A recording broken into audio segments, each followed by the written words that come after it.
Alhamdulillah. Alhamdulillah, salatu wassalamu ala Rasulillah, amma ba'd. Allahumma salli ala sayyidina Muhammad wa ala alihi wa sahbihi wa barik wa sallim. Rabbi syrah li sadri wa yassir li amri wa hlul 'uqdatam min lisani yafqahu qawli. Allahumma faqihna fid din wa 'allimna ta'wil wa hadina siratakal mustaqim.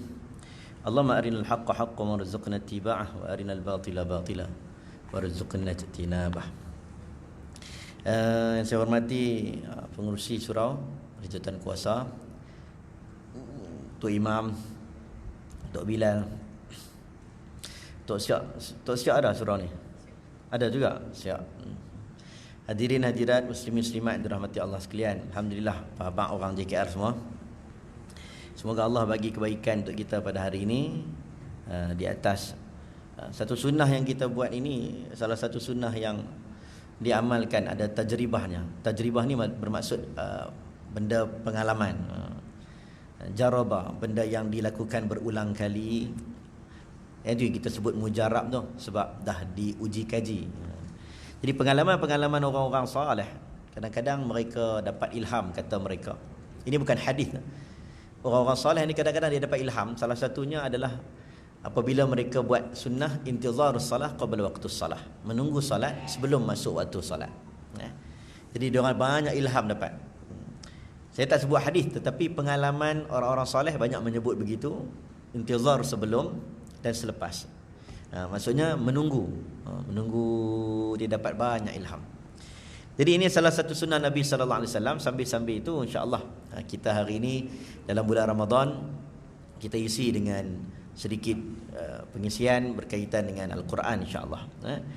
Sebab bulan Ramadan ini adalah bulan Al-Quran. Syahrul Ramadan alladzi unzila fihi Al-Quran. Hudan linnas wa bayyinatin minal huda wal furqan. Bulan Ramadan ni asalnya bulan yang tidak ada apa special asalnya. Dia macam bulan-bulan yang lain. Kalau tuan-tuan tengok dia macam lain lah. Macam Muharram, Safar, Rabiul Awal, Rabiul Akhir. Sama ya.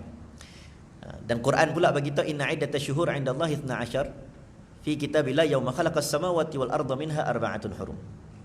Setahun ada 12 bulan. Kitab lain tak pernah sebut dengan clear 12 bulan. Quran saja mention setahun 12 bulan. Dengan clear dia sebut. Jadi bila dia sebut begitu, ada 4 bulan, bulan-bulan haram. Bulan haram ni bulan Dzulqa'dah, Dzulhijjah, bulan Rajab, bulan Muharram. Ini bulan yang dihormati. Bulan yang sangat dihormati. Orang Arab pun tak bergaduh pada bulan ni. Ada satu bulan yang dipanggil Sayyidul Ashhur, iaitu bulan Ramadan. Penghulu segala bulan, lebih mulia daripada 4 bulan ni. Salah satu sebab Ramadan yang dikenali dengan bulan panas, Ramadan, dia jadi mulia kerana pada hari terdapat di dalam Ramadan itu ada hari yang disebut inna anzalnahu fi lailatin mubarakah inna kunna mundhirin. Ada satu hari dalam bulan Ramadan menjadikan Ramadan itu jadi bulan paling mulia, iaitu diturunkan Al-Quran. Al-Quran turun bulan Ramadan, Ramadan jadi mulia.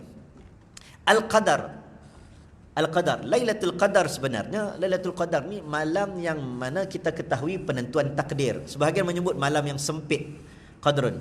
Ama qadarullah haqqa qadrihi. Bulan yang sempit, malaikat banyak turun. Sebahagian menyebut bulan yang mulia. Tapi hakikat dia, malam itu adalah malam penentuan takdir yang kita pun tahu dia malam yang biasa pada asalnya, tetapi menjadi mulia. Khairum min alfi syahr, lebih baik daripada 1000 bulan. Dengan sebab satu, inna anzalnahu fi lailatul qadr. Pada malam tersebut turunnya Quran. Apa yang saya nak sebut dekat sini, tuan-tuan, apa saja yang ada kaitan dengan Al-Quran, maka dia angkat darjat. Orang yang dinamakan Ahlullah wa Ahlul Quran, ahli keluarga Allah, adalah Ahlul Quran.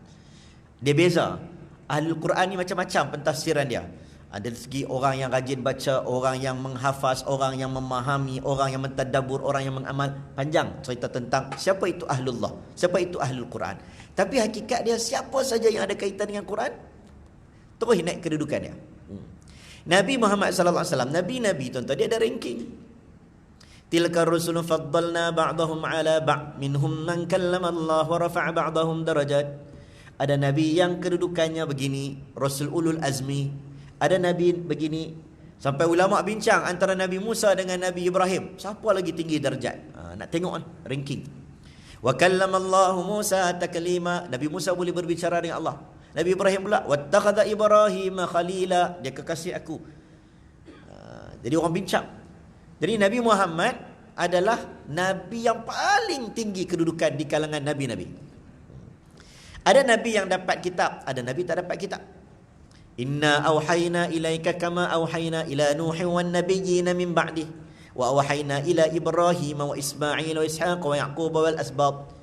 Ada dapat kitab, ada dapat suhuf. Wa rusulan qad qasasnahum 'alaika min qabl wa rusulan lam naqsushum 'alaik. Ada nabi ada cerita dalam Quran, ada nabi tak ada cerita dalam Quran. Ada nabi nama ada, cerita tak ada. Wadhkur Ismail wal Yas'a wa dzal kifl. Yas'a dzul kifli cerita tak detail dalam Quran, banyak dalam hadis. Ada nabi nama tak ada tapi cerita ada. Nabi Khidir, Nabi Samson, Nabi Samuel. Nabi-nabi dia ada ranking-ranking, tapi faddaltu 'alal anbiya, kata Nabi Muhammad sallallahu alaihi wasallam, aku dilebihkan atas nabi-nabi yang lain. Salah satunya takwilan para ulama mengatakan kerana diturunkan Al-Quran untuk Nabi Muhammad. Sampai satu tahap bila kita bincang bab malaikat, malaikat apa yang paling mulia? Malaikat jaga arash, malaikat yang jaga syurga, neraka, raqib, atid, munkar, nakir yang kita dah hafal tu. Malaikat yang paling hebat adalah Jibril alaihi salam kerana tugasnya menyampaikan wahyu. Apa saja yang ada kaitan dengan Al-Quran, dia akan mengangkat darjat. Sebab tu hari ni kita pun masuk bulan Ramadan, kita nak betul-betul concentrate, tuan-tuan. Kalau tidak, tak berlakulah isu khilaf antara ulama berkaitan dengan hadis Nabi. Nabi kata tidak boleh kamu kurang daripada 3 hari untuk khatamkan Quran. Maksudnya tuan-tuan khatam Quran kurang daripada 3 hari. Ada hadis larangan. Dia tak bagi kita khatam. Kalau nak khatam Quran paling kurang pun 4 hari. Tak nak kita baca kelang kabut. Dan sebahagian ulama menyebut tak nak pagi, petang, siang, malam duk baca Quran saja, tak buat apa-apa. Tapi hakikatnya dalam bulan Ramadan kita duk baca sejarah para ulama. Tuan-tuan buka banyak kitab. Syiarul Alam Nubala Imam Zahabi, cerita tentang Hilyatul Awliya Abu Nuaim menyebut dengan clear Imam Syafi'i satu hari khatam dua kali. Menunjukkan seolah-olah pada bulan Ramadan tidak ada larangan berkenaan dengan hadis tadi tu. Bulan Ramadan banyak ulama yang memahami tidak ada larangan untuk khatam Quran walaupun kurang daripada 3 hari. Bulan lain tuan-tuan tak digalakkan, baca-baca tapi tak digalakkan sebab kita kena produktif tuan-tuan. Kita bukan duduk baca Quran saja. Kena bergerak. Kena bergerak, cari rezeki, bantu orang, berdakwah. Tapi pada bulan Ramadan tidak ada masalah. Sebab itu bulan Ramadan dalam keadaan kita dibenarkan, bahkan disuruh, digalakkan beruzlah. Uzlah ini fokus, menyendiri, duduk seorang-seorang, lari sikit daripada orang. Bulan lain kita tak digalakkan. Kalaulah tidak ada apa-apa masyakkah, tak ada kesukaran apa-apa, agama suruh kita tempuh masyarakat. Tak boleh duduk macam kera sumbang seorang-seorang kat rumah. Ada masyarakat yang penuh dengan kejahilan, kita kena bantu, kena tolong dakwah. Ada masyarakat dalam kesusahan, kita kena tolong.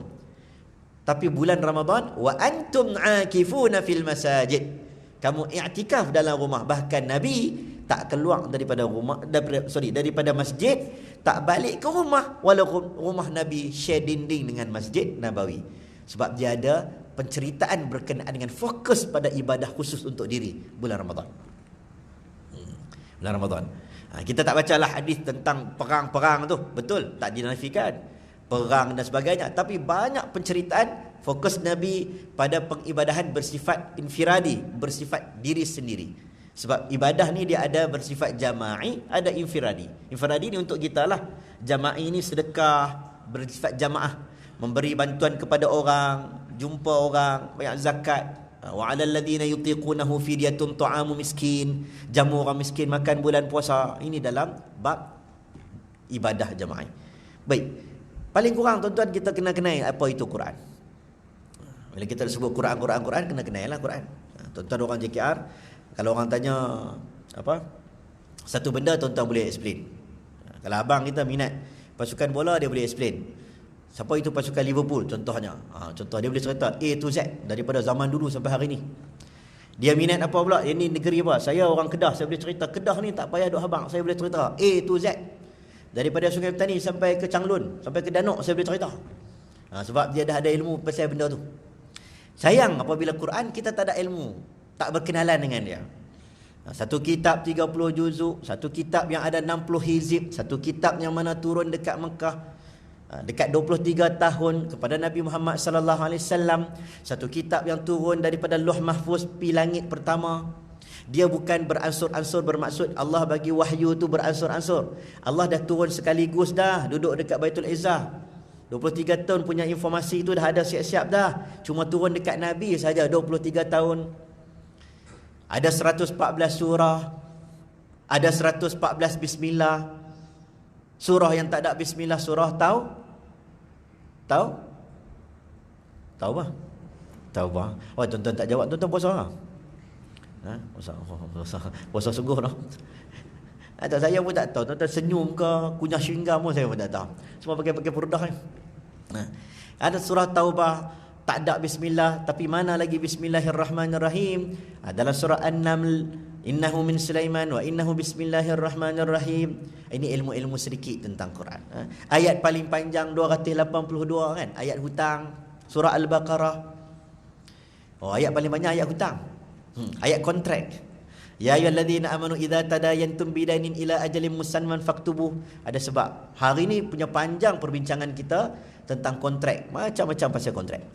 Orang boleh bergaduh sebab kontrak. Quran panjang tentang saksi. Penting saksi. Wala yaktubu syahadah. Kalau kita ni tak ada orang, fa in kana alladhi alaihi alhaqqus safihan aw dha'ifan aw la yastati'u an yumillahu wa falyumlil waliyhu bil 'adl. Kalau kamu tak cerdik untuk bincang bab kontrak, kamu kena lantik orang yang cerdik. Ini ayat paling panjang cerita benda tu. Itu kita kena ada lawyer. Jadi apa ayat paling, surah paling pendek? Surah Inna A'tayna. Ini ilmu-ilmu sedikit pasal Quran, insya-Allah. Sebab dia bila kita baca tuan-tuan, dia bukan kalam Nabi Muhammad sallallahu alaihi wasallam. Dia bukan kata-kata Nabi Muhammad. Sebab tu tuan-tuan boleh baca dalam keadaan tuan-tuan tak faham pun boleh menangis. Setuju tak? Betul? Baca Quran tak faham tapi boleh menangis. Betul bang? Shah Jahan. Nampak nama tu? Bukan Kasyaf tapi ada tulis nama. Shah Jahan, betul? Takjub. Shah Jahan ni dengan Mumtaz tu buat Taj Mahal, betul tak? Dah saya cerita, tapi dekat even dekat kerajaan yang besar zaman dia waktu buat Taj Mahal dulu pun, kalau tuan-tuan pergi dekat Taj Mahal dekat luar tu, dia ada satu penuh tulisan ayat Quran. Salah satu tiang yang Shah Jahan suka adalah tiang yang mana sebut tentang surah Al-Fajr. Sebab dia sebut dekat situ wa fir'auna dzil autad alladziina taghaw fil bilad. Dalam ayat Quran tu. Fa aktharu fiha al-fasad. Fasabba 'alaihim rabbuka saw. Bukan dia. Wal fajr wa layalin 'ashr wasyaf'i wal watr. Betul? Saya lupa, tuan-tuan lupa jugalah. Wal fajr wa layalin 'ashr wasyaf'i wal watr wal laili idza yas'asr. Ingat tak lagi? Wa fir'auna dzil autad alladziina taghaw fil bilad fa'aktharu fiha al-fasad. Apa yang dia sebut tu?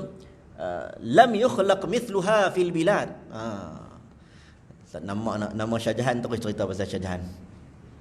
Dia suka satu tiang tu, dia kata suka dengan ayat ni. Dia suka dengan ayat ni. Ayat ni sebut tidak ada satu kecanggihan teknologi pun yang mampu menandingi kaum Ad dan Samud, tapi dia nak kata menandingi Taj Mahal. Dia pun tengok Quran juga. Kita abang Shah Jahan lagi lah kena tengok Quran. Jadi bila kita tengok saja Quran, kena ada takjub dengan Quran. Kalau kita tak rasa apa-apa, maka Quran pun kita tak rasa manis. Sebab itu ada orang yang baca macam burung kakak tua sekalipun, walaupun ada hari ni orang cakap apa baca Quran, macam burung kakak tua tak faham-faham. Betul tuan-tuan, kita baca Quran takkanlah sampai bila-bila tak faham. Tapi Quran bersifat Qur'u. Qur'u ni hentakan, baca. 1.7 billion umat Islam dalam dunia, majoriti bukan orang Arab. Kalau tuan-tuan semua boleh bahasa Arab, tuan-tuan dah dikategorikan orang Arab. Al-Imam Ibn Hajar Asqalani kata, tak perlu lahir daripada keturunan Arab, cukup orang tu boleh berbicara bahasa Arab, orang tu dikatakan orang Arab. Afrika Utara, Mesir, Algeria, Tunisia, Morocco, kan? Dia orang ni bukan negara Arab, tapi dikategorikan negara Arab sebab boleh cakap bahasa Arab. Jadi bila kita tengok Quran, bila kita kaji balik, kita akan seronok kalau kita faham. Tapi kalaulah kita tak faham, awal-awal Quran bagi tahu nazalat alaihimus sakinah. Allah turunkan ketenangan bagi pembaca Al-Quran. Bukan semestinya faham, baca dah dapat ketenangan. Itu yang kita nak cerita tentang kitab yang hebat ni.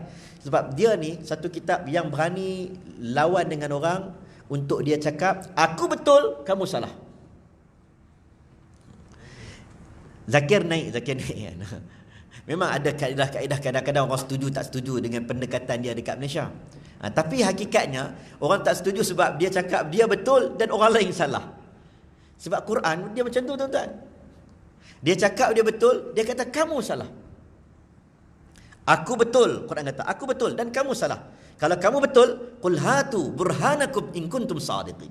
Kalau kamu betul, mai bukti kamu betul. Tuan-tuan, mana ada kitab yang seberani itu untuk mencabar orang lain, melainkan dia yakin dan pasti dia yang paling benar. Itu Quran. Dia berani. Dan dia cakap macam tu sampai daripada dulu sampai hari ni. Orang debate pasal teroris, orang debate pasal hak wanita, Islam ni suka perang, keganasan. Dia tak bincang isu tu, dia bincang konsisten daripada 1400 tahun dulu sampai hari ni. Dia cakap simple ya. Wa in kuntum fi raibin mimma nazzalna ala abdina fa'tu bi suratin min mithli. Kalau kamu kata kamu betul nak debate dengan Islam, nak debate dengan Quran, bawa datang kepada kami satu kitab yang boleh tandingi Al-Quran. Tak boleh semua. Min itu bermaksud ba'd. Bawa separuh pun tak apa dah. Sampai hari ni tak boleh. Yahudi bawa mai tak? Nasrani bawa mai tak? Tak bawa mai. Dia satu kitab yang mencabar. Dia kitab yang mencabar sebab dia yakin dia betul. Tuan-tuan buat PhD, tuan-tuan rujuk tesis PhD. Kita buat viva, kita cakap depan kita punya penyelia, kita pun kadang-kadang kita boleh cakap saya buat kajian begini-begini, tapi kita tahu lagi 10 tahun mungkin kita punya teori itu mungkin tak valid dah. Sebab kita makhluk. Tesis PhD dulu 10 tahun dulu, mungkin hari ini dah ada benda-benda yang perlu diperbaiki. Tetapi Al-Quran, inna nahnu nazzalna dzikra wa inna lahu lahafizun. Kami yang bagi turunkan Quran, kami yang menjaga Al-Quran. Specialnya Quran ni. Sebab tu tuan-tuan bila buka Quran dan tengok macam mana Allah Subhanahu Wa Taala dia tak tukar satu huruf pun sampai hari ini. Daripada zaman Uthman macam tu tulis sampai hari ini macam tu lah. Eja as-salah. Alif lam sad lam alif ta marbutah. Betul? As-salah. Tapi ada tak tulisan dalam Quran alif lam sad lam waw alif kecil ta marbutah. Jadi as-salah. Ada tak? Ada juga. Bunyi sama, awak tulisan lain. Tulisan takkan berubah sampai bila-bila. JKR dulu Jabatan Kerja Raya, dulu Jabatan Kerja Raya juga lah. Oh, tak ubah-ubah. Oh, hebat juga, mukjizat juga ni. Ejaan contoh cangkul. Kan cangkul dulu CH kan, CHANG kan. Sekarang dah jadi dah tukar-tukar dah. Sebab kita punya bahasa sentiasa ada perubahan. Bahasa-bahasa yang dah pupus, banyak bahasa yang dah pupus. Bahasa Ibrani, bahasa banyak dah makin kurang. Wa kadzalika ja'alna Qur'anan Arabiyya, kami pilih bahasa Arab untuk explain kepada kamu tentang Al-Quran. Baru kita tengok vocabulary paling banyak dalam dunia adalah bahasa Arab, 12 juta. Nombor 2 bahasa Inggeris kat 600,000. Bila kita tengok tuan-tuan satu-satu, subhanallah, Quran daripada dulu sampai hari ini tak berubah satu huruf pun, satu ayat pun.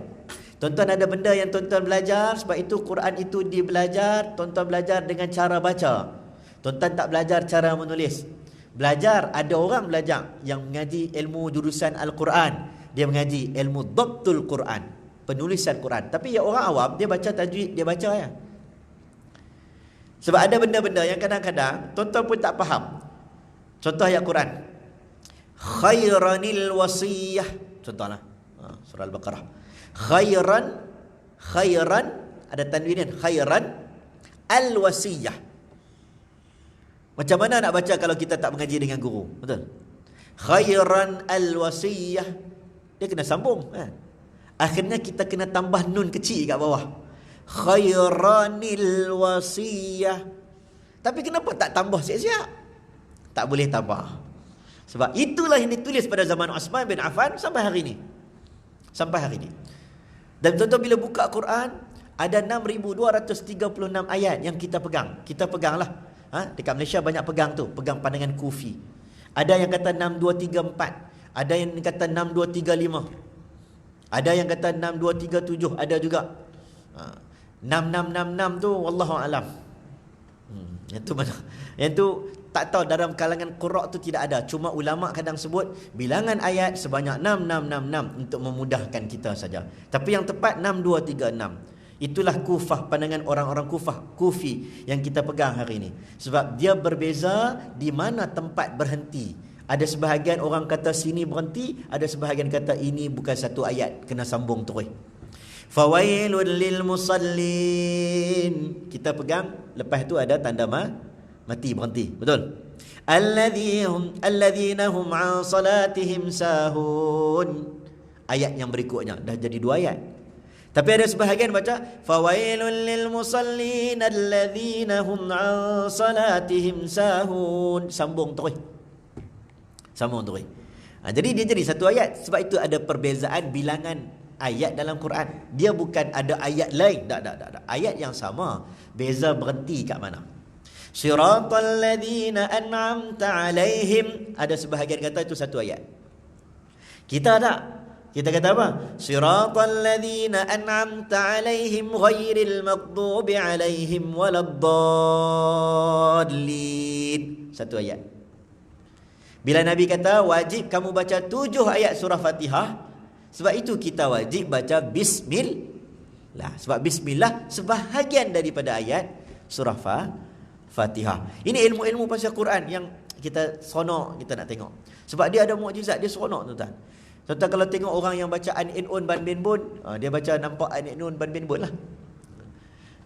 Tapi kalau tuan-tuan baca Quran Al-Hayah, tuan-tuan orang JKR, tuan-tuan tengok mana nak kena kat aku ni. Tuan-tuan akan nampak Quran ini satu kehidupan sebenarnya. Daripada langit, as-sama, al-lail, an-nahar. Dia sebut tentang apa? Was-sama'i wat-tariq, an-najm, asy-syams, matahari, bulan, al-qamar. Dia sebut habis. Dia sebut bintang yang dalam satu grup, bintang yang berpisah-pisah. Quran sebut. Quran sebut tentang kilat, barqun. Quran sebut tentang udara, sahab, awan. Quran sebut tentang daratan, bar. Quran sebut tentang lautan. Binatang, Quran sebut tentang al-baqarah, al-fil, an-naml, semut, al-ankabut, labah-labah, lebah, ba'udah, nyamuk. Quran sebut. Pokok at-tin, az-zaitun, an-nakhl, pokok kurma, pokok macam-macam dia sebut. Sebab tu bila kita baca Quran, kita akan nampak rupanya, hebat. Dia cerita semua. Ayat saja dia sebut punya banyak. Ayat. Sehingga dia pernah menyebut, saya tak ingat berapa bilangan hari itu dah. Daratan dia sebut berapa kali, lautan dia sebut berapa kali. Lebih kurang kandungan bilangan wording daratan dengan lautan. Daratan dia sebut 30% di dalam Al-Quran. Lautan disebut sebanyak 70%. Dan terbukti di luar kajian sains, memang Quran bagi tahu dan orang sains bagi tahu laut ada 70%, daratan 30%. Perkataan syahrun dalam Quran ini mukjizat dari sudut matematik. Perkataan syahrun, bulan, kalender Islam. Dia bulan ada macam-macam. Bulan yang kita nampak tu nama Qamarun. Bulan yang kalau bulan purnama panggil apa? Lainlah. Badrun. Kalau anak bulan, hilal. Kalau bulan-bulan Islam, syahrun. Sebab tu vocabulary bahasa Arab ni banyak sikit. Kalau bahasa Melayu, anak bulan panggil apa? Anak bulan lah. Anak juga. Kalau bulan purnama, bulan purnama. Kalau bulan saja, bulan juga. Kalau bulan-bulan Islam, bulan juga kan. Contoh macam orang buka puasa, orang kata apa? Tamar. Nabi kata buka dengan rutab. Rutab ni kurma basah, muda sikit tu. Tak ada rutab baru tamar. Orang Melayu kalau kurma panggil apa? Kurma basah panggil apa? Oh, basah kan? Kurma kering. Kurma kering kan? Tu tak masuk kurma daging, kurma ayam. Kan? Kurma. Dia vocabulary dia banyak.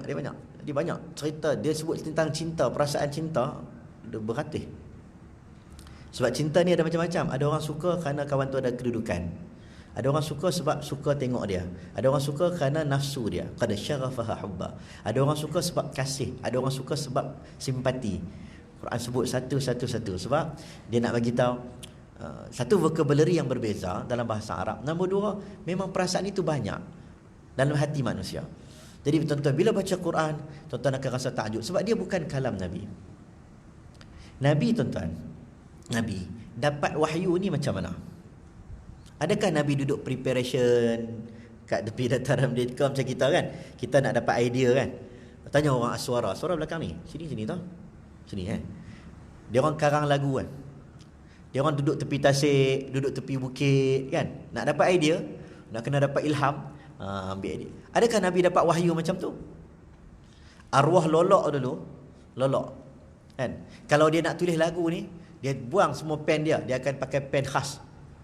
Pen dia pen Mont Blanc tu beribu. Dia kata idea lagu yang terbaik, lirik yang terbaik dengan pen yang terbaik. Dia punya style lah. Bilik dia pun serabut tapi dia punya style tu nak tulis tu. Ada sebahagian orang dia kena duduk diam ya, tak sembang orang. Nasih dia diam ya, dia tulis. Tapi Nabi dapat wahyu macam mana? Nabi dapat wahyu ada ketika tengah jalan. Tengah-tengah jalan ni tiba-tiba sakit. Orang tanya kenapa ya Rasulullah? Berat wahyu. Ada ketika datang macam bunyi loceng. Ada ketika Nabi tidur. Tiba-tiba wahyu mai. Nampak ramai dapat wahyu ni. Tengah tidur. Nabi tengah tidur atas paha sahabat Usama bin Zaid. Saya tengok Usama bin Zaid ke Zaid bin Harithah. Nabi duduk atas paha dia. Dia pun Allah beratnya dia tahu. Tapi dia tak kejut Nabi sebab sayang kat Nabi. Nabi biar Nabi tidur. Bangun-bangun Nabi kata wahyu sampai. Nabi tengah duduk mengantuk yang bersangatan, turun inna a'tainakal kautsar. Bermaksud Nabi tak buat preparation untuk menulis skrip yang kita baca hari ni, Quran ni yang tersusun begitu sangat-sangat. Orang tanya kebetulan ataupun suratan. Kalau kita bincang dari sudut Nabi tak pernah sampai Mesir, Nabi cerita pasal Mesir, Nabi cerita tentang Ad, Nabi cerita tentang Fir'aun, Nabi cerita tentang Samud. Mana datang ni? Sebab bukan Nabi yang cerita. Ini kalimah Allah. Nabi sampaikan saja. Tuan-tuan, seorang Rasul, pemimpin paling besar dalam dunia, orang boleh jatuh cinta sampai ada orang nak minum darah. Ada bab minum darah Nabi, ada bab perbincangan ulama. Sebab pernah berlaku sahabat Nabi minum darah bekam Nabi. Tak ada sampai tahap macam tu pun. Ada orang ambil peluh Nabi. Punya dahsyat tak dahsyatnya orang sayang dekat Nabi ni. Tuan-tuan pernah ambil tak peluh? Saya jangan pernah bagi peluh kat siapa-siapa. Dah nak ambil kan. Ni dia nak kata, bukan nak kata orang sayang dekat Nabi sampai tahap macam tu. Kalau Nabi cakap satu benda, orang percaya bulat-bulat. Waktu zaman Nabi duduk dengan sahabat yang sedang mencintai Nabi. Tapi ada benda orang tanya Nabi, Nabi kata aku tak tahu. Ya Rasulullah, cerita kepada kami tentang roh. Nabi kata yas'alunaka 'anir ruh qulir ruhu min amri rabbi. Roh itu urusan ilmu Allah. Dia tak memandai-mandai sebab dia bukan dia nak jawab. Wa ma yantiqu 'anil hawa in huwa illa wahyun yuha. Dia sampaikan wahyu sahaja. Nabi bangun, Nabi dalam perang Uhud. Nabi geram dekat orang yang mana dia tinggalkan Nabi waktu Nabi kena serang. Yang jaga Nabi adalah beberapa orang, Talhah dan beberapa orang. Habis luka muka Nabi. Nabi cakap, macam manalah orang-orang ini akan diazab ketika mereka meninggalkan Nabi mereka. Turun ayat Quran, laisa laka minal amri syai'un aw yatuba alaihim aw yu'adzibahum fa innahum zalimun. Bukan urusan engkau ya Rasulullah untuk nak bagi tahu taubat siapa diterima tak diterima, siapa akan diazab ataupun tidak. Tuan-tuan, Allah tegur Nabi sebab tindakan kata-kata Nabi. Patut kalau Allah tegur kita diam lah. Tapi Nabi sampaikan, Allah tegur aku buat silap. Nabi buat tak berapa kena dengan Abdullah ibn Umi Maktum, orang buta, OKU. Bukan Nabi buat salah. Nabi cuma nampak ni lagi okey kot, dakwah ni dulu. Yang ni, tunggu saat. Quran turun, abasa wa tawalla an ja'ahul a'ma. Tegur Nabi, sebab engkau buat tindakan tak kena dengan OKU ni. Nabi baca ayat tu. Malam hari, satu hari tu Nabi dengan Aisyah dengan Hafsah. Aisyah dengan Hafsah ni dia cemburu sikit dekat Safiyah. Orang perempuan tuan-tuan. Perempuan. Sebab tu tuan-tuan kalau baca isteri-isteri Nabi, tuan-tuan tengok drama. Macam-macam. Setiap isteri Nabi ada watak beza-beza. Ada hikmah dia. Tapi watak Khadijah ni, subhanallah, yang ni susah nak ditandingkan. Watak Khadijah. Sebab Khadijah ni, dia nak kata macam isteri-isteri Nabi yang lain, dia orang pernah buat mesyuarat tau. Pernah buat mesyuarat, berkumpul untuk tuntut dinaikkan hak mereka, naik nafkah. Ada. Perempuan ada. Macam kena slow sikit, sekejap mereka buat mesyuarat kan? Dah betul. Tuntut naik nafkah. Sampai Umar marah kat anak dia Hafsah. Kau nak minta dunia, minta dengan ayahmu. Nak minta akhirat, minta dengan Nabi SAW. Jangan minta dunia dengan Nabi. Tapi Nabi tak apalah, Nabi buat ada discussion. Hafsah dengan Aisyah, dia cemburu dengan Safiyah sebab Nabi suka pergi rumah Safiyah. Safiyah akan jamu Nabi satu madu yang sangat sedap. Nabi suka dengan madu tu. Kemudian Nabi balik rumah Aisyah. Aisyah kata, busuklah bau maghafir ni, bau macam bunyi bau getah lah. Nabi kata, madu sebelum ni tak busuk pun. Padahal dia orang ni cemburu Nabi suka dengan madu yang dibancur oleh Safiyah. Dia pergi rumah Hafsah. Dalam hati Nabi, mungkin Aisyah ini cemburu. Pergi rumah Hafsah, Hafsah cakap benda sama. Busuklah mulut. Tak ada lah cara cakap tu macam saya. Kan? Nak bagi tak selesa dengan bau mulut Nabi. Tuan-tuan, Nabi SAW akhlaknya subhanallah. Nabi ni pertama yang dilakukan ketika masuk ke dalam rumah, kata Aisyah, antaranya adalah sugi gigi. Sebab nak muasyarah dengan orang. Nabi sugi gigi. Nabi SAW nak bersama dengan pasangan, Nabi sugi gigi. Zaman dulu lagi. Nabi bersihkan gigi bukan setakat 5 kali, bukan pagi dengan tidur. Tidur dengan bangun tidur, tak. Laula an asyqa ala ummati la amartahum bisiwak 'inda kulli salah. Sebahagian riwayat menyebut 'inda kulli wudu. Nabi akan gosok gigi 5 kali sehari paling kurang, untuk salat dan juga untuk ambil wudu. Saya ingat waktu saya pergi Turki dulu, jumpa dengan seorang doktor ni. Doktor ni dia kena buang duduk kat Canada. Ni geng-geng Ikhwanul Muslimin lah. Dia kena buang duduk kat Canada. Dia mai jumpa waktu tu adalah ramai perhimpunan ulama-ulama. Kita bukan ulama, tapi jumpa dengan dia, saya ingat dia syekh mana. Rupanya dia doktor gigi. Dia kata dia punya kajian pasal sugi. Dia kata banyak penyakit datang daripada kesalahan kita tidak menjaga kebersihan gigi. Dia sebut Nabi siwak paling kurang 11 hingga 17 kali. Itu Nabi SAW. Sangat mementingkan kebersihan. Sebab itu para ulama menyebut salah satu cara nak memudahkan talafuz la ilaha illallah dengan banyak membersihkan gigi kamu. Ini Nabi SAW amalkan ketika Nabi nak wafat. Nabi nampak orang pegang kayu sugi, Nabi suruh orang itu gosok gigi Nabi SAW. Yang ni yang bukan ikut saintifik lah. Ini ikut pengamalan ulama sebab Nabi gosok sebelum Nabi wafat. Saya nak bagi tahu, tiba-tiba Nabi masuk dalam rumah, orang tu cakap macam ni, Aisyah kata macam ni, Hafsah kata macam ni. Nabi kata, confirm.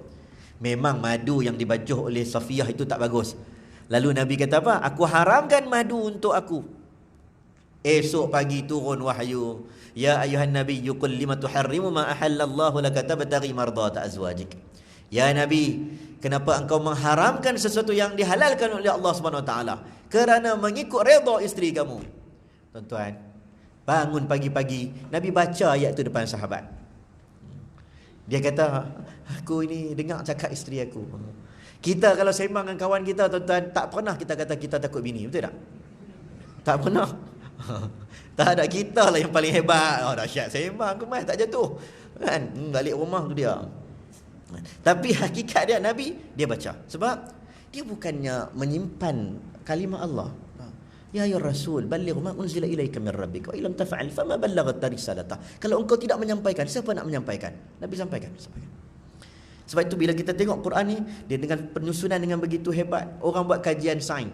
Kalau Dr. Daniel duk cerita tentang sains, fafataqnahuma, tuan-tuan orang JKR ada engineer dan sebagainya, macam mana teori tentang Big Bang, Macam mana barajal bahraini yaltaqiyan, tidak bercampur air dia di dua lautan. Cerita tentang teori kelahiran, nutfah, alaqah, mudghah. Istilah bahasa Arab kalau sebut darah, damun. Tapi kenapa tak sebut damun, dia sebut alaqah. Alaqah tu apa? Oh, darah yang melekat. Dulu tak ada pun scan. Rupanya betul ada embrio ke apa melekat dekat dinding rahim. Dalam bahasa Arab kalau daging sebut lahmun. Macam tuan-tuan pergi kedai nasi Arab lah, mandi laham, daging. Tapi kenapa dia tak sebut lahmun, dia sebut mudghah? Cek balik, mudghah tu apa? Daging yang dah dikunyah. Tengok-tengok betul, dalam tu nampak macam seumpama daging-daging syinggam, macam syinggam yang dikunyah. Canggihnya itu Quran. Orang dah buat kajian menurut sains. Zaman Nabi orang buat kajian menurut syair. Syair ni maksudnya dia punya pengucapan tu luar biasa. Tak pernah orang Arab nak tarik perhatian orang menggunakan istilah alif lam mim, tak pernah. Kaf ha ya ain sad. Pakar-pakar syair anggap macam wow, super. Satu persembahan yang hebat Quran. Tiba-tiba dia bersumpah wal adiyati dhabha, dari demi kuda tunggangan, wasyams demi matahari, demi malam, demi siang, demi masa. Orang Arab terkejut. Orang Arab jahiliah waktu itu tak biasa dengan number. Orang Arab kalau kata banyak, dia akan sebut 7. Kalau terlalu banyak, dia sebut 1000. Yudabbirul amra minas sama'i ilal ard thumma ya'ruju ilaihi fi yawmin kana miqdaruhu alfasanatin mimma ta'uddun. Satu hari di akhirat sama dengan 1000 tahun di dunia. Nak gambarkan banyak. Khairum min alfi syahr. Lailatul Qadar lebih baik pada 1000 bulan. Dia bukan 1000 bulan tuan-tuan, lebih baik daripada 1000 bulan. Lebih banyak daripada itu. Tapi kalau biasa punya pengucapan nak kata banyak, dia kata 7. Contoh 7. 7 petala langit, 7 petala bumi. Dan dalam istilah bahasa Arab zaman dulu ada satu istilah wawu athamaniyah, wawu 8. Apa maksud wawu 8? Bila orang Arab dia kira wahid, isnani, salasa, arba'a, khamsah, sitah, sab'ah, samaniyah. Bila main kat samaniyah tu dia stop. Dia akan cakap apa? 8 dan ke atas. Punya malas nak kira. Ada. Tiba-tiba Quran datang, thalathata quru, arba'ata ashhurin wa 10, 4 bulan 10 hari. 12 syahran fi kitabillah, 12. Sebut tentang number thalathun, 30. Sebut tentang ashrun, 20. Dia jadi macam sebut spesifik number. Tuan-tuan buka ada satu kitab bagus, I'jaz Quran. Syekh tu ada lagi, Syekh Salah Abdul Fattah Al-Khalidi. Siapa mengaji Jordan dia akan kenal Syekh ni. Dia karang kitab I'jaz Quran. Dia karang bunyi-bunyi dalam Quran pun ajaib. Ajaib. Orang buat kajian macam mana bunyi. Kalau nak kata bunyi itu susah sebut, maksud pun susah. Fa inna ma'al usri yusra. Mana senang? Usri ke yusra? Mana senang? Mana senang sebut? Kalau ikut tajwid, yusra lagi senang. Ya dengan ain, ya lagi senang. Yusra senang, usra susah. Contohlah, contoh. Wa man a'rada 'an dhikri fa inna lahu ma'isyatan dhanka. Kehidupan dhanka, kehidupan yang sempit. Nak sebut pun susah, kena sempit. Maksud pun sempit. Faman yuridillahu an yahdiyahu yashrah sadrahu lil Islam. Siapa yang Allah nak dia jadi baik, Allah yashrah, terangi dadanya. Tu alam nashrah, terangi dadanya. Sadrahu lil Islam. Siapa yang Allah nak bagi kehidupannya sempit, wa man yurid an yudillahu yaj'al sadrahu dayyiqan harajan ka'annama yas'adu fis sama'. Siapa yang Allah nak bagi sempit, dia akan rasa sempit dadanya. Seumpama dia naik tempat tinggi, makin sempit dadanya. Ini ada kajian dengan sains juga. Naik tempat tinggi, tekanan udara dan sebagainya. Dia buat kajian bunyi. M. Quraish Shihab ni tokoh Indonesia, ulama. Dia kontroversi lah M. Quraish Shihab ni. Dia ada lagi. Dia tokoh Quran dekat Indonesia. Kalau tuan-tuan orang Indonesia akan kenal lah keluarga Shihab. Ada Najwa Shihab, anak dia. Tapi anak dia tak gitu dong. Dia bawa mai petikan daripada orang putih, kaji tentang bunyi-bunyi dalam Quran, music. Satu penulisan yang bagus, nama dia Mamaduke apa, pronunciation yang betul tak tahu lah, orang putih kan. Dia buat kajian macam mana orang Islam boleh dengar Quran 8 jam sebagai contoh bila dia tengok naik flight. 10 jam. Naik flight, Yang tuan-tuan pergi umrah, pasang daripada KL, dengar Quran sampai Mekah. Nak pergi haji, nak pergi umrah. Nak pergi haji naik umrah, dengar Quran lah. Nak pergi Hong Kong, dengar lain lah kan. Ini nak pergi haji umrah kan. Waktu tu insaf kan. 8 jam dia pelik. Macam mana? Buka TV, ada channel nama channel Iqra. Tuan-tuan duduk Mekah, tuan-tuan tak tengok berita, tuan-tuan tengok orang duk tawaf je kat TV tu, pasang Quran. Tak pernah rasa bosan. Siapa sini bosan? Inna hadzal Quran ma'dubah. Quran kata, kami jadikan Quran itu hidangan bagi kamu, yang kamu tidak akan bosan dalam pembacaan Al-Quran. Siapa sini bosan baca Fatihah satu hari 17 kali? Dia nak baca surah lain pula. Ada? Ada bosan? Satu hari 17 kali? Tak ada. Tak ada. Abang berapa tahun dah? Hidup atas muka bumi berapa tahun dah?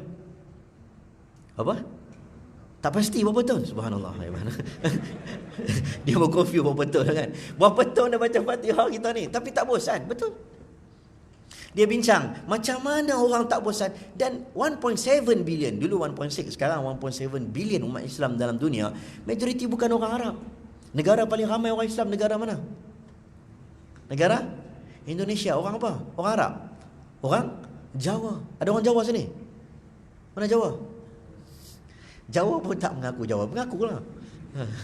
Dia paling ramai orang Islam. Orang India, Pakistan, Bangladesh, Nigeria, 90 juta orang Islam. Bukan cakap Arab. Macam mana tak faham tapi boleh baca, dia heran. Dan macam mana baca dan kamu boleh menangis dengan Quran walaupun kamu tidak faham Quran. Dia orang muzik sikit, dia orang irama. Jadi bila dia tengok, subhanallah, penyusunan cara Nabi sallallahu alaihi wasallam terima wahyu tak kena, dia kata tak sesuai, bukan tak kena, macam tak logik bagi dia. Nabi dapat wahyu dengan tergesa-gesa, Nabi dapat wahyu tengah jalan kaki, Nabi dapat wahyu sedang tidur, tiba-tiba muzik dalam Quran sangat indah. Kalau kata qalqalah, was-samaa'i wat-tariq, wa ma adraka mat-tariq, an-najmu ats-tsaqib, was-samaa'i dzatil buruj, wal yawmil maw'ud, wa syahidin wa mashhud. Kalau kata ta marbutah belakang, idza waqa'atil waqi'ah laysa liwaqa'atiha kadhibah khafidatur rafi'ah wa nafsin wa ma sawwaha fa'alhamaha fujuraha wa taqwaha amma yatasaalun 'anil naba'il 'azim. Dia rasa macam macam mana dapat wahyu dalam keadaan duduk saja dapat, tiba-tiba cantik. Patutlah orang tak faham pun orang boleh baca Quran. Ya, saya hari ni tak mau cerita beramal. Ingat minggu depan ustaz cerita beramal dengan Quran pula. Amal, faham. Kita mula dengan beginner. Sesuai lah dengan saya ni pun kan. Muda, baru budak-budak lagi kan. Budak-budak ya. Anak 3 dah kan. Cerita baca dulu. Sebab dia sifat dia baca. Sebab Nabi pun khatam Quran. Imam Syafi'i 60 kali satu bulan. Menunjukkan bahawa baca pun tak ada masalah walaupun tidak faham. Tak ada masalah. Cuma kena upgrade lah bagi faham, kena upgrade bagi boleh amal, kena upgrade lagi. Dan nak bagi tahu, kalau kamu baca, saya dan tuan-tuan baca, walaupun tidak faham, akan dapat satu huruf. Bukan satu, tetapi boleh dapat 10. Kalau alif lam mim, boleh dapat 30. Man jaa bil hasanati falahu 10 amsalihah. Alif lam mim dapat 30. Sebab itu Imam Syafi'i menyebut antara zikir paling baik dalam bulan Ramadan adalah qiraatil Quran. Even Imam Malik rahimahullah, bila dia bulan Ramadan, dia baca Quran, dia hentikan pembacaan hadis. Dia setiap tahun baca hadis. Kan? Macam kita baca WhatsApp. Kan? Tapi bila mai bulan Ramadan, hadis pun dia tinggal sebab konsentrate Quran. Sebab bulan Ramadan, bulan turunnya Al-Quran. Ini dah jadi tradisi. Dan janggal orang dulu kalau sebut orang yang mana hafal Quran, orang yang mana masuk bulan Ramadan tetapi tidak khatam Quran, dia macam satu kejanggalan yang berlaku. Dia serupa macam ustaz lah. Kalau ustaz tak hafal Quran, dekat Malaysia ni okey lagi. Okey lah. Sebab itu kalau kat Malaysia, kalau orang hafal Quran, kita panggil Al-Hafiz. Padahal Al-Hafiz itu adalah gelaran untuk orang hafal hadis. Dekat negara Pakistan, negara India, Bangladesh, tak panggil Al-Hafiz dah tuan-tuan, sebab ramai sangat. Tuan-tuan pergi melencong Kashmir, yang duk bawa van tu, dia bawa sampan, dia dengar kita bawa grup, orang duk panggil kita ustaz, dia tanya kita, ustaz? Kita kata lebih kurang ustaz. Dia tanya hafizul Quran, hamilul Quran, kita kata syuai ya, kita kata sikit-sikit ya. Dia kata, mana boleh sikit-sikit hang ustaz? Aku bawa sampan pun hafal semua. Oh, kita pun jadi yang bawa. Sebab dia terlalu ramai orang hafal Quran. Budaya dia. Jadi benda itu benda yang biasa. Imam ni semua hafal Quran kecil-kecil. Sebab itu ada ulama kata, kalau kamu dah mencapai umur yang sudah agak tua, maka tak digalakkan menghafal, lebih digalakkan memahami. Dan bila, sebab dia hafazan itu lebih sesuai untuk atfal, untuk kanak-kanak. Tapi kita yang muda ni muda lagi lah, boleh lagi hafal. Bukan tak boleh hafal, fokus pada memahami pula kalau dah peringkat usia yang susah nak hafal. Sebab hafazan ni sepatutnya pada zaman budak-budak. Imam Nawawi umur 9 tahun hafal Quran. Ibn Hajar 5 tahun hafal, 8 tahun dah khatam. Ibn Qudamah 10 tahun. Ramai semua biasanya awal-awal lagi dah habis. Kita nak patah balik tak boleh dah. Kan? Tapi paling kurang kalau kita boleh hafal sikit, walaqad yassarnal Qur'ana lidzikri fahal min muddakir. Quran kata 4 kali diulang, kami jadikan Quran ini mudah untuk kamu, menjadikan zikir untuk kamu. Mudah. Sebab tu tuan-tuan bila tidur, tuan-tuan orang kejut bangun ya, suruh baca Fatihah, tuan-tuan boleh baca Fatihah. Betul? Bangun-bangun tidur, qul huwallahu ahad, Allahu samad. Tak percaya, kita boleh test. Betul tak? Boleh. Sebab apa boleh? Sebab Quran kata mudah untuk kamu hafal. Tuan-tuan, orang kaya boleh hafal Quran, orang miskin boleh hafal Quran, orang lelaki, orang perempuan yang ada haid, ada hafizah. Orang celek boleh, orang buta pun hafal Quran. Quran sebut, cuma nak tak nak. Sebab itu kita minta kepada Allah untuk Allah jadikan kita ini ahli Quran 155 dah tuan-tuan. Kita minta Allah jadikan kita ahli Quran sebab dia adalah pilihan. Pilihan. Selain daripada usaha kita, dia adalah pilihan. Sebab Quran menyebut thumma awrathnal kitabal ladzi nastafaina. Kemudian kami wariskan Quran kepada insan-insan terpilih. Apa maksud wariskan? Waris ni bukan beri. Hibah dengan harta warisan pusaka tak sama. Hibah bapak bagi, tak dapat, tak ada lah. Tapi warisan, bapak bagi ke tak bagi ke, akan dapat. Allah akan pilih sebahagian orang tuan-tuan, dipilih untuk dia menjaga Quran. Sebab itu kalau 5 orang anak kita ada, belum tentu 5-5 jadi hafiz Quran. Belum tentu. Allah boleh pilih siapa yang dia kehendaki. Wallahu a'lam bissawab. Saya pun laju terus geru-geru 155 dah. InsyaAllah semoga Allah menjadikan kita ini sebahagian daripada ahlul Quran. Muliakan kita dengan cahaya Quran, pakaikan kita dengan pakaian Al-Quran, perhiasi akhlak kita dengan akhlak Quran, matikan kita nanti dengan cahaya Al-Quran, terangi kubur kita dengan Al-Quran, dan dapatkan kita dengan syafaat Al-Quran ketika kita berada dalam kubur nanti insya-Allah. Wallahu a'lam. Yang baik datang daripada Allah, lemah daripada diri saya sendiri, hakikatnya dua-dua daripada Allah Subhanahu wa taala. Assalamualaikum warahmatullahi wabarakatuh.